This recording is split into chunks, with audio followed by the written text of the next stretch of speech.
Jean-Marc Kabunda Kabunda. Mboka oyo ekufa to ekufa te Kabunda. Mboka ekufa to ekufa te. Bomoni incident. Oyo salami na ndako ya Jean-Marc Kabunda. Tozo compatir na malheur ekomeli. On ne peut pas admettre ça, surtout que maman bazalaki na bana libota ezali sacré, ba yibaki mbongo te pour que ba kote la bango. Mais tout a commencé avec cette histoire que vous suivez maintenant. Bomoni yango na ba réseaux sociaux. Likambo ya troisième bande. Makambo bozo mona wana policier azali ko boto la JR Munduki. Eza makambo euti na conflit euti na troisième bande. Embouteillage ezali un conseiller c'est dans le luxe ya okamata sens contraire ou troisième bande pour que ake de place à Zoken. Généralement bato bazobuka mobeko à troisième bande wana ezaka ba conseiller, ba ministre, ba généraux, bref des autorités. Alors ba 207 elandaka bango na sima, ba ya selandi bango finalement c'est le désordre qui est installé. Un désordre qui s'installe du jour au jour au vu au sud de tout le monde. Makambo nazolo ba isa vérifiable parce qu'on a condamné en plusieurs fois avec des images. La plupart des bateaux bazora sens contraire. On a besoin de rond-point Willery par exemple besoin mona wana TV za radio. Ba jipo wana besoin mona et en sens contraire, ba jipo besoin mona wana. Et en sens contraire, policier a telemi liboso. Aza ko bisa bango bazonga sima pe baboko zonga. Ngai moko na za te muto abeteli ngali solo ngai moko sur place. Pona nini? Azala moi tu vois policier na kati balandani basali babilo ko bango bamsu bachaka pela ba girofalo ka wa balingi bakende. Sens contraire. Mboka yango bato bazo violer quoi bato maboma bato quoi banyama on ne comprend rien. Même si vous êtes conseiller du chef de l'État ou vous êtes général ou vous êtes encore une autorité, je ne sais pas, ministre, président, je ne sais pas. Pas président de la République, parce que président de la République a dans un contexte moko spécial. Où il y a qu'on soit même pour sa sécurité, bande à sens contraire. A kogi ko soit. N'a mona une fois, tous a un embouteillage, le chef de l'État kamata qui sens contraire pour sa sécurité, je ne peux pas y mettre un avis. Ça c'est tout à fait normal. Mais tous les gens ici de conseillers, de généraux, de ministres, bamsou azo kende kota la makango na bango lemso amelaki mo café na ye, ils ont travaillé dans nzoto, azo ki mambango lokola mtazo kende dirigeance à musala. Mais c'est faux. C'est faux. Des fois, ils ont la pondu na kati bakutu ko la kinkole, mais ba che girofar, wa et les cassas contraire. Il y a même des ambulances, ça la montupete na kati. Tout le monde a la Kinshasa et c'est grave. Tout a commencé par là. Conseiller a eu sens contraire. Donc, tu as dit troisième bande des alakite, tu as dit comment na likambo te. Likambo ya non respect à code la route. Cause embouteillage na Kinshasa généralement 50% des âmes non respect à code la route. Hormis makambo toko évoqué état banzela, manque banzela, ça c'est autre chose mais d'abord respect. Il y a kokumba ezalité. Motazu troisième bande. Policier bakiti ba policier à Jean-Marc Kabunda. Jean-Marc Kabunda à l'époque azaki na ba garde présidentielle. Bande ko belé bazaki na ba garde présidentielle mais après mokonzi mboka instruire ba tebele ba botoli bango ba garde présidentielle, ce qui est logique parce que garde présidentielle azali kaka pona mokonzi mboka mwasi na yena bana na ye. Pour la famille restreinte, exacte pour la conseiller, exacte pour la haute, tata moi si à président de la République, c'est faux, ça pour la banque, ça pour la famille restreinte. Mais comme il y a un thème, tout le monde va se coller à la président car la PC garde. Au témoin la classe à la président car tout ça, Nicolas ou Tikoya va PC garde. Ça c'est n'importe quoi. Mais babanda qui rétablir déjà ma cambouane. Garde présidentielle, batin d'ailleurs n'a détaché pas libanais, pas chinois. Bate ya kamakambo na parade toko lo bango ate na TV zo pesa biso soni. Mais parce que bozo violé, nous devons vous interpeller. C'est une honte. Bon, toloba admettons que troisième bande de salami. De quel droit la police y a eu PHP? Bakogi ko soit pouvoir sur ordre ya nani bakiti na mutu ko bazalaki na ngo jipi ya basoda.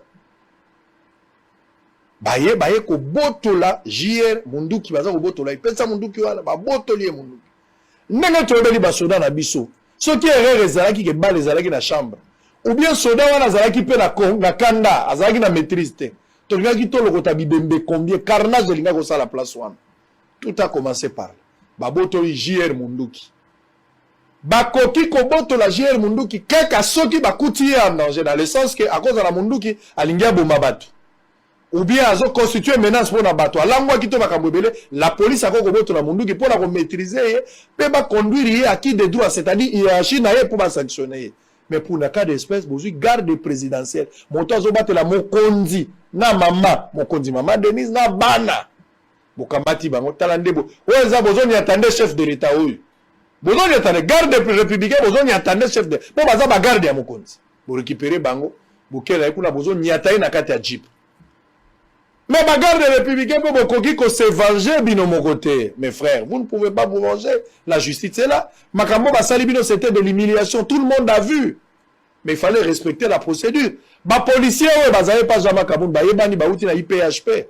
Il y a général de l'Ochinyama bazali détaché officiellement avec des documents. Il fallait plutôt faire une plainte ou un rapport pour que va interpeller bango. Mais ce que vous avez fait, Bokei na résidence ya Jama Kaboun. Bokei comme ça la vengeance. Beaucoup de policiers, au lieu de souka la libanda, mais vous êtes entrés jusque dedans. Nakati yandako.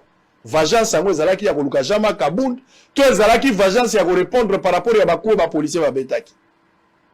Wana nandaka Jama Kaboun ba koti tina kati ba saccager ndako. J'imagine soki bakutaki Jama Kaboun balingali basala nini. On allait tirer sur lui, je ne sais pas. Qu'est-ce qui allait arriver, je ne sais pas. Quelle était l'intention ya kokota tina ndako ya Jama Kaboun? L'intention était nini? C'était quoi l'intention? La motivation. Qu'est-ce qui était caché derrière la démarche de Roko Tati Nakati Andako? Qu'on traumatiser maman, qu'on traumatiser na bana. Pourquoi les choses se sont déroulées de la sorte? Chaque boyela qui vengeance. Bon, soukaka na moto, bataka kibino, ce sont des policiers. C'est grave. Bozala Ndako, basakaje Ndako. Et en difficulté, bana traumatisé. Moi, si traumatisé, batouazole là. Boyo kote la bango tina Ndako. Wane zalaki, ba garde républicaine. Na yoki mutumo azolo balobi babangite bazuna photo Etienne Tshisekedi soda azala makambo Etienne Tshisekedi te soda ye makambo Etienne Tshisekedi ayebi yango te. Mais nous condamnons l'acte qui s'est passé, ça pouvait pas se faire. Au moment où tozoloba, il y a quand même un ordre. Il y a de l'ordre quand même, ils ont rétabli. Ba policier oyo bazalaki komi na garde. Ba oyo bazalaki pas Jama Kaboun, ils étaient pas efficaces pour empêcher. Bon, il faut comprendre que Bandeko ya garde républicaine va rappel suffisamment armé par rapport à la police. Je ne sais pas avec un effectif à combien, mais na minute basoda na baza osambisa bango baza na auditora.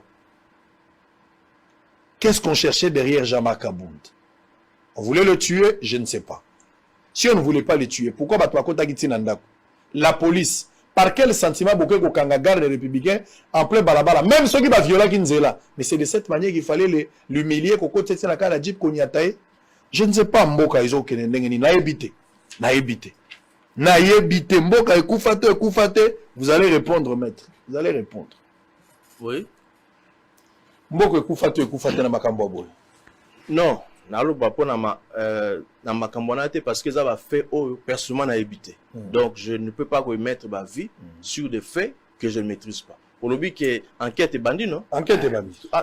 Attendons issue enquête. Mais na terme ndenge na koyoka batu ba ko bandeli mokonza lobi ke mboka ekufate na ligne na rappeler batu boye soit c'est la mauvaise foi ou la jalousie.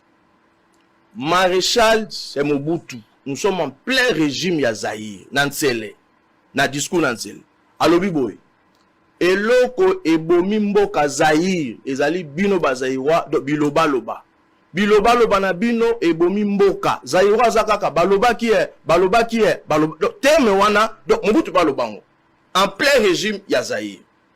Mosé Kabila Laurent Désiré Kabila akangi bato ya régime ya Mobutu baramazani baya babofasa Djema babati bajamboleka bakitima tout ce monde là ayambi bango na salle. Otala bango po elekaka na écran. Alobi na jamboleka boye. Alobi jamboleka. Yozalaki gouverneur à Banque du Zaïre. Nous sommes venus, nous avons trouvé la banque vide. Vous avez détruit ces pays. Donc nous avons trouvé le Congo détruit. Donc Mosé Kabila en 97. Alobagi lokwan. Tango bango balobagi yango. Ezali mabete. Sikoyo le président actuel de Mokonza biso alobi na contexte wana alobi ke eloko ya koyibeza te po mboka ngo pe ese kufa. Mais c'est vrai, yenda yebi ba indice oyo ezotalisaka le pays vit. Et puis ezali langage oyo un politicien azoloba. On appelle ça en français ezali un langage imagé. Ezali un langage figuré. Donc Mungulu Diaka alobaka boy. Alobi ke donc mboka na biso ezali kolo ya cric. Alobaka ngote. Est-ce que le pays est mutu ke na cric? Au moins ki ba tchango na cric. Est-ce qu'un pays va go tchango na cric? Ezali un langage ya mutu azoloba. Na selon vision na ye. Sikoyo bato ba yebi na bango makambango donc ndenge esala magate bazu yango ba mliko ba mo konza mboka lobi akufi. Donc na moni mutu moko lobi ke mboka ekufa te mais na soins intensifs. Wana ezali image o ya pesi. Mais soki mo konza mboka lobi ke donc mboka ngope ezali ya kokufa. Biso batu tozali na présidence Israël na mikolezo ya po tout un peu la communication. Na lobby na yo. Non, nous qui sommes au cabinet. Donc nous sommes dans la médiaté. Mais le coup là tout le monde que moi tant et salami to découvrir makambo belé ndenge zaye ko salema na mboka oyo. So na bando lobawa. Donc makambo so on dit maté. Effectivement le pays était détruit. Donc l'image que vous avez là, ezaki angote. Le pays était détruit. Est-ce que vous avez dit que ba taxe mususu, ba redevance mususu ya Congo ezo futa mana mboka mususu entretenu par les hommes bazalaki awo? Est-ce que vous avez dit que marché à l'entreprise est-ce que nyos ezalaki entretenu par les gens qui étaient au pouvoir? Na opesa yo exemple moko. Na régime eleki, il fut un moment ba politicien ba koti na makamu ya achat ya ba produit ya régie des eaux. Bakei ko somba ba produit oyo na kati wana ba on appelle ça ba nani actif ba principe actif ezate ba chimiste tong ba jong ba tche ba bi mais oyo li kamunini ba yeko tala ke ezali makambu ya cop. Donc na régime eleki est-ce que yebi ke na mboka oyo l'argent ezobima na banque centrale donc individu akezwango or la banque il faut qu'il y ait un comptable public à Zoyango. Donc makambo zali moi ebele. Est-ce que vous que na présidence en régime eleki l'argent ebima 2 fois ya kotonga ba bureau et tonga ta bureau mokote. Alors so ina talisio ba indice wana. So ina talisio makambo e salami na miba. Et salami na jekamine. Et salami na circuit nyonso to wana. Parce que maintenant nous sommes aux affaires. Si nous avons eu accès à ba secret mususu. So to bimisi yango awa. Ata yo, ata muto azoloba wana biloba loba. Ako rejoindre le président de la République. Très bien. Alors, vous avez belé, il y aura le journal dans la Kagibino déjà, les Londres Torotia enquête auto salaki pour la likambu ya pêche na kinkole mokonzi mboka lobaki azui fongo la relais sabat. Na moniti na kobomba ngote na bimsara vérité nyonso lelo vérité nyonso ebimaraka. Oye koya eya vérité bimaka oye koya eya. Oye alobaka te akufaka ope alobi akufaki. Vaut mieux bimakaka. Nazomona peloka kobomba ngote nazape congélateur te ebimakaka. Ebimakaka. Après bosolo awa bozola d'enquête wana. Nazomona loka kobomba te. Bola ndaka enquête wana total ce que ça va donner. Bola ndaka parce que nazomona hermo ko pakola batu mafuta bon. Les journalistes n'ont pas d'amis comme Saneza Likama. Yo zomona ke to mesani bon. Tokotala kaka. Toza baninga toza bandeko na ndimi mais soki mabe eza siko lingena sana nini limbisa ngai oza ndeko na ngai mais nazomona loka kotia te mabe koyeba na kaka ozali conseiller à mine oza pe énergie oui nazozongelo pona mine avant de terminer oui mais avant cela on va prendre d'abord quelques éléments on va prendre remise et reprise na minute tolo ba premier ministre azana mama emo ministre Sama Lukonde il doit être à mama emo parce que azoke ne ko visiter na loba na minoke mama emo mikolo utoleka misala eza kosala makuna esengelaki normalement bakanga po basala misala mais ils ont levé une autre stratégie en place ya kobongisaka ba pavillon jusqu'à ce que basilisa nyonso mais à quand est-ce bako construire ou à quand bako construire hôpital ya sika hormis mama emo ba construire pendant hôpital ya sika ya monene nous attendons parce que na programme à 100 jours biloko ezaki ebele prévu mais malheureusement ce projet n'a pas été à la hauteur comme on attendait.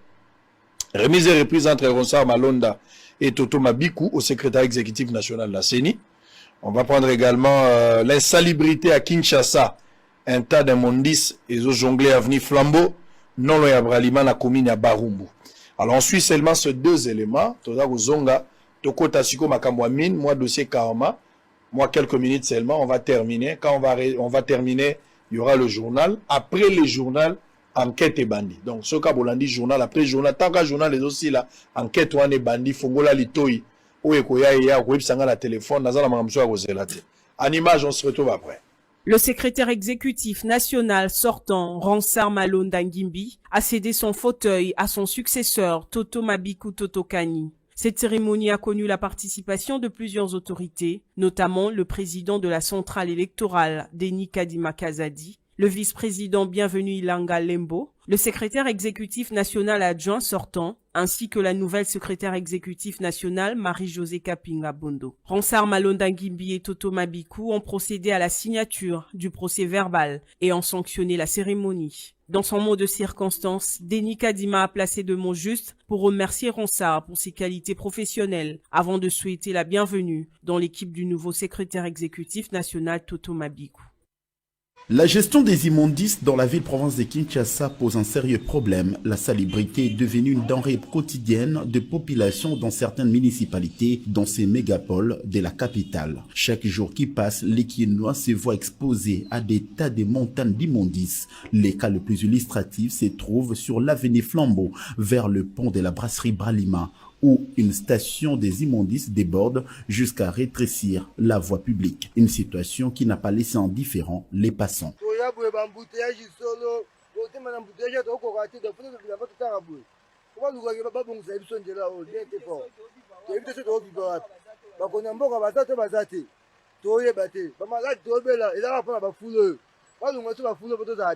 regretté, genre, il y a Kambinabiso, au balo gérer ville province à Kinshasa. Na kati ya mzela munene boye net na flambeau poubelle les aboye vraiment toujours déplorer en eza malamu atamu. Certaines personnes intéressées pointent du doigt accusateur une ONG reconnue sous le nom des Malaïka qui serait à la base de cette situation car responsabilisée à épurer les égouts et ratisser les immondices. Mais si au service moko ya comme nango Malaika esalaka et comme sarabani ba mama na ba papa na pokwa na ba 21h okutaka soki circulation ekati ba mère wana ba bandi okoma na ba prince loko ba kabamba ba chasser tout ya verte yo bona wana na noir ezaka bango ba ya ko bwaka awa na 23h. Odeur nauséabonde, récipient impropre stagnant dans cette rivière. Près de ce pont sont là les spectacles auxquels assiste la population de ce coin de la capitale qui sollicite l'implication de l'autorité urbaine de bien vouloir pallier à cette situation. Très bien, allez. On va terminer, Boza, sur Facebook. Racine principale, merci. Bonne année à toi, Racine principale. J'ai vu le message, la vidéo. Mais il faut vidéo na biso moko. Je ne peux pas mettre cette vidéo ici. C'est une autre rédaction. Et surtout que ça, la bilo comme on a apprécié. Donc, si la famille tient à ce que va communiquer, on peut nous contacter par rapport à la vidéo que vous avez envoyée. Nous allons faire ce travail. Merci à la Racine principale pour la implication. Na reçu tes émissions. Merci beaucoup. Bonne année à toi. Longévité, prospérité. Alors, Maître Ebouma Michel, on va terminer. Oui. Quelques messages à mes téléspectateurs pour la maramboueta limine. Yo répondre quand la question d'abord. Il y a une autre circulaire, il y a un ministère, il y a mine où ils ont interdit la présence des engins lourds ainsi que des étrangers dans les sites miniers bien sûr. Quelle est l'attitude de la présidence vu que l'artisanat minier est un secteur clé à développement à ces jours dans la loi là-bas? Oui, je crois que dans la lobby, une note circulaire, la ministre, non, je crois que la ministre a rappelé loi. Loi et lobby boy. Sur le link au la mine au Congo, ils ont l'andeng soit de manière artisanale, donc aux n'a pas ou aux en nzete, aux autres côtés, ça c'est de manière artisanale. Et ça, pour les nationaux. Tandis que sur aux étrangers, au la kaka, exploitation à mine de manière industrielle. Ce qui na site moko artisanal, engin lourd et côté, ba étranger ba côté, bazali ko violer loi. Ce qu'on constate le wana au Kembangu, na division à mine, au informé bango, bongo inspection à mine ezali, donc mécanisme ezali donc bato ya ministère ya mine donc bakokita kuna pe bakosala ke makambo ezonga na loi. Mais ce n'est pas la présidence donc qui va le faire. Au moins awa donc le peuple à Tuninan, on vise le président parce que c'est le président qui répond à répondre devant la nation. Donc il est normal que le service naie a droit de regard sur l'activité sociale et salam. Voilà la réponse. Depuis le chef de l'État, le Kolwezi, président de la République, a insisté sur le partage égal et les ressources minières na mboka. To komi nango wa pisiko. Donc ba commission est belé. Ba commission est belé ou ezali ko sangisa le gouvernement, présidence, pe ba entreprise wana. La commission vraiment est belé. Mais il faut dire que ce qui est une commission et bani musala lelo a copé sa réponse na 2 jours, na 3 jours, ça va 1 mois, 2 mois, 3 mois. Il faut qu'on soit bas élément de peur que tout tombe na arbitraire. La commission est allée. Donc très bien. Là on va vous. Alors je vais vous prendre un cas pour terminer. Près de 20 000 personnes, ça c'est une enquête, biso batosala qui est une enquête moko tokena na Kawama. Oyebinga na bitambola tambola ngao na tambola mingi na zagi na Kawama. Kawama eza toujours na loi là-bas, plus de 20 000 créateurs bazo travailler na compte ya Koma 4 ezali coopérative na Shabara na Kawama wana. Entreprise wana oyo ya Mumi bazo accuser les autorités de la République bien sûr. Bazos à la démèche avec certaines entreprises de la place pour déguerpir plus de 20 000 personnes bazos travailler place wana. Est-ce que vous êtes au courant? Si vous n'êtes pas au courant, il faut vous informer. Si vous êtes au courant, qu'est-ce que la présidence prévoit pour n'avoir problème à modèle wana où ils ont persisté?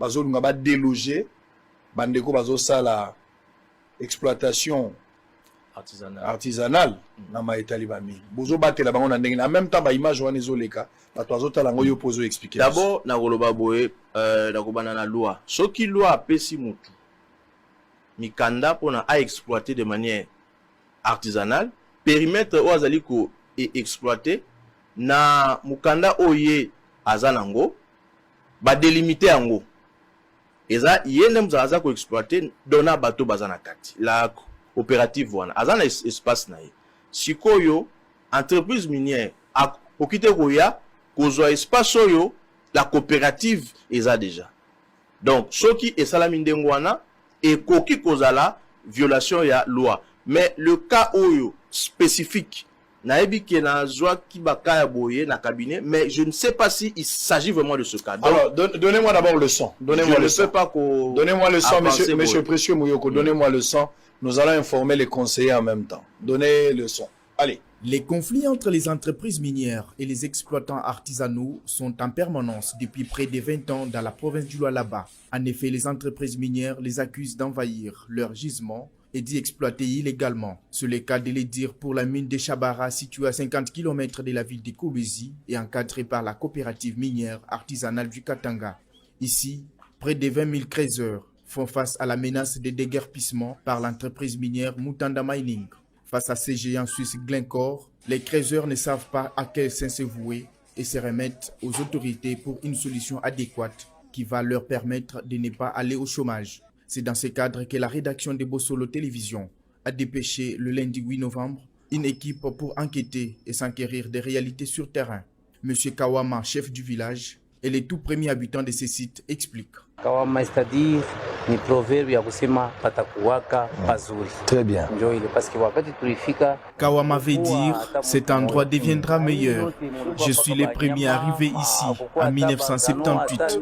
Il n'y avait personne, même pas Bazano qui exploitait. Il n'y avait que des animaux. Cet espace appartient à Mutanda. Il y avait des créateurs qui exploitaient de l'or et on a découvert plus tard qu'il y avait encore du cobalt et on a commencé à exploiter du cobalt.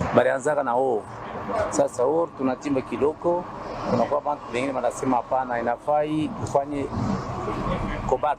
Plusieurs créateurs interrogés sur les sites disent ne pas être prêts à abandonner l'exploitation artisanale dans ce site. Omoni carrière oyo nde esalinet ekiti si bato ya chômage kasi nazoyoka Mutanda azomenase biso mikolo nyonso po abotola carrière oyo tokokende wapi soki président de la république aligne asilisa chômage ton de chômage akengela nani crésage artisanal tozala ko creuser na liberté Mutanda aza izini mais akozwa biso nyonso en charge te ndenge biso tozawa ka carrière oyo nde ezofutela bana kilasi nde ezolisa biso mabala ya bato ezokufa te mpona carrière oyo mais soki président asaliki biso tolonga na carrière mpona Mutanda mabala bato kokufa rébellion et kozala. C'est sous les ovations de la foule que l'équipe d'Israël Mutombo a quitté le site car ils espèrent de lui qu'il va porter haut leurs plaintes et réclamations. Maître, oui, vous avez suivi. Mais Nathan Oyoki omoni bien que nous sommes en présence d'un conflit. Oh ouais. C'est Mutanda mining alobi kaza na titre na ye. Ba artisanaux pe balobi bazali na titre na bango. D'abord sikoyo, d'abord il faut na ministère à mine, division à mine et puis les cadastres miniers. Il faut que ba régler en. Le cadastre minier faut attendre na site wana nani azali na mukanda. Droit minier azali écrit. Ce qui oyo azali na mukanda, on va dire que si tu es ayo. Donc les kamukutu ya kokenango musike zate. Ce qui dans les deux parties, ils ont des titres. Le cadastre minier, yé mutazo gérer ango, agoye ba ke espace oyo mutaza na mukanda ezali la mututel mais qui biloko belé oyo bandeko ba sala même na ba compagnie minière oyo qui va tenir bazo réclamer même les conditions salariales les amala muté. Quand je dis que le chef a parlé des intérêts, ceux qui ont tali na Iziro n'engé batbaza vivre pas d'eau, pas d'électricité, alors que Kibali Gold Azaï Place Wana, nous ne sentons pas son apport. Récemment, il y a eu des échafaudages entre les deux parties, Batubakou Fakutu, tout ça. Quel est le mécanisme que vous êtes en train de mettre sur pied quand même pour au moins Israël, au moins Israël, là qu'on a kokiko reconnaître mouké communication na biso eza penza suffisante te. Ça on doit le reconnaître. Maintenant, il faut informer que pour la makambu ya Kibali Gold nas Okimo, une commission ezali. Peu makambu ane bandi na présidence. Moi qui vous parle, na dirigeant déjà yango.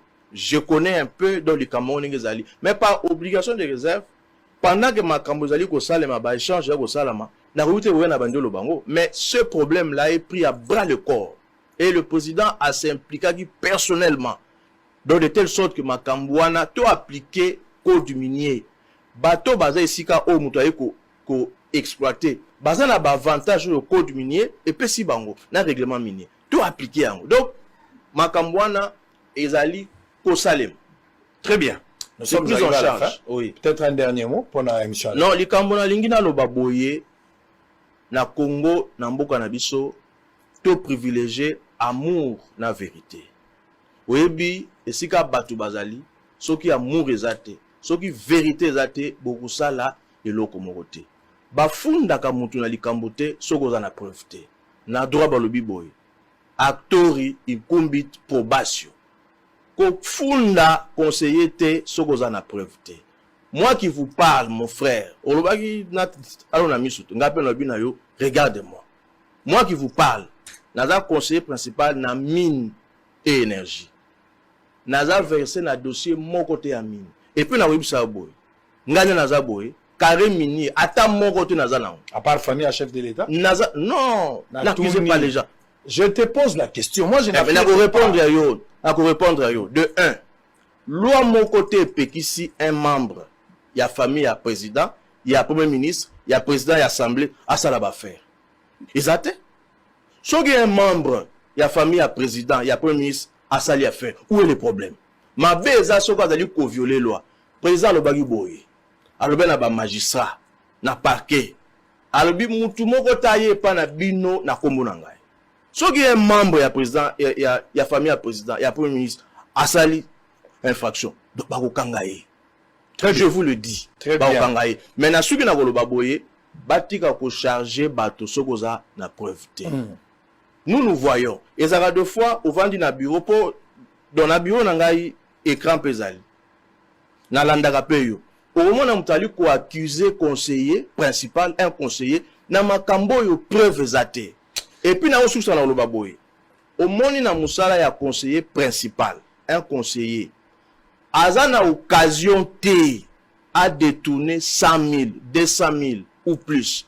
Ce qui moutou aza na ba élément contraire à ce débat, a démontré comment un conseiller principal a koki ko détourner 200 000, 100 000, 300 000 dollars à l'accent. Parce que na musala na ye, azali na bon de caisse te, aza na ligne de crédit, projet à Gérard-Rangote, à Ozambon. Ça, ce sont des choses que les gens racontent. Et puis, na bosuki ça Israël parce que dans les cas d'émission, ça fait des années. Batouba, langage wangolbake, to landa ba conseiller, to agressé, bangoza, langage mokondoa, ko terango. On a ni appel à la violence. Bafunda kamutu sans preuve te. Soko fundi mutu sans preuve. On le bien sans preuve. Ezali infraction ou bengi diffamation. Atteinte à l'honneur. Donc den azoka. Le CPTL, le CP Boma, Ali Mbongo, Asali Boye, Bokangaye non. Soko ezali la mauvaise foi te, ezali la haine ou bien ezali la jalousie. Très bien. Fonction ya l'état ezakana temps. Au moins ngane nazaboy. Na bureau nanga siège na vandaka. Eza ya CPO na remplaça. Elle n'a remplacé la table, mais siège on les a donc, na golongwa. Merci. Maître Michel Eboma, conseiller principal de l'État. Mais n'a pas super conseil dans nos amis de la presse. Ça, nous devons vous le dire en face. Bopé cette information, t'es ce qui vous vérifier. Touyeb Sabango. Na yopé. Oui, ça a information, il n'a pas la vérité. Non, un conseil bazora kaka. Mais un conseil nazu ya na kombo ya baninga. Voilà. On a bien na kokomisa la bango. C'est ça. Mbodi nga na betaka, mbodi babo ya la te. So na koti mbodi za solo. Mbodi la tarate. Très bien. Merci beaucoup maître Michel Eboma. Aleka kala c'est qu'il a dit vrai bon. On moni na nga ina fungo la téléphone mais tant on a tali que yeso a comme une difficulté à rappeler la batuka sala 10 ans pemena Félix pose iso pemena Etienne Tshisekedi ko na fuko li téléphone to beti mbolo kaka nga lo waza rappela moi likukuma nga na sala 10 ans alors nga la boyi na okota la bakonge 100 mètres na tigeli conseiller mutu na la lingi epe mingi mais na bando ya soko occasion ya kako to bando ya ko to débat le boyo le sur débat na Chadari bo selfe débat soki bande soki la direction à cabinet autorisé en Nagoya. Il n'y a pas de problème. Bon communiquer, yo moko le bon pour ma communication moi. Na lobby te que tout ça na problème.